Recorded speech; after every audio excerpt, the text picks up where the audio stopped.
ngir yéeg ci lu gaaw bépp xibaar bi am Porokhane abonneel ci sunu chaîne YouTube bii di Porokhane Actu TV te nga bës cloche bii.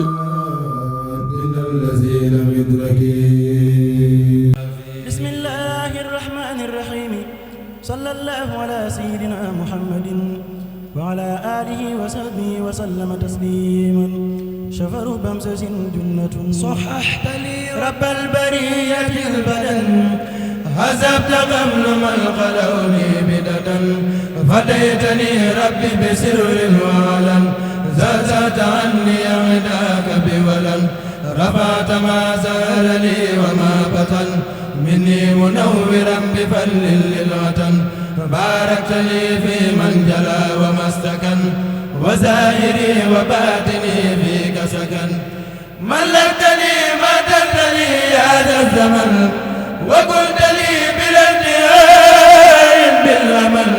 سقيتني ماء بغيبك اقترن سفدت جملة قلاتي بقرن سيدتني بما كفاني المحن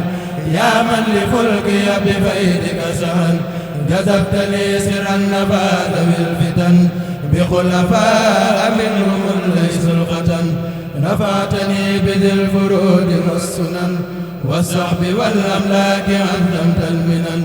نبهتني أذبت عني الحزن يا من له من انتهى ما للتزن هربت العدا بمن ربي لعن لغير ضري وعدوي لم يعن ترسي عن الأمراض صحة البدن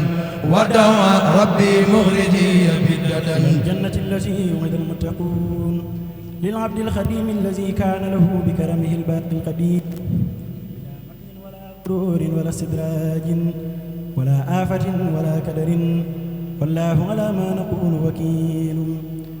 بسم الله الرحمن الرحيم صلى الله على سيدنا محمد وعلى آله وصحبه وسلم تسليما والله يختص برحمته من يشاء شفر بمسس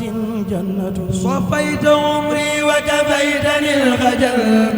يا ذا البقاء وكفيتني الوجل فديتني بذي الكفور والكسل وجبت لي منك بما عيبي غسل رفعتني لك بما منك نزل يا من كفاني عدوي وانغزل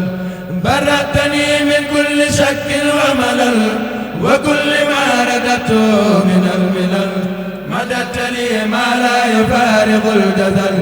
يا من متى لك توجهت بذل سعادتي لديك قدت في الأزل يا من كفاني الفرام الغزل زيد لي بغير في الهل يا من بدأت بمن قبل مهل جدت لنا بمخرج الفاق الجمل قلت لنا مغجل جيش وعمل نباتني تنبي باق لم يزل أورثني أكرم ما منك نزل ناجيتني ربي بموجل الأمل يا خير من ناجى عبد بعمل هديتي جاءت بما عيبي غسل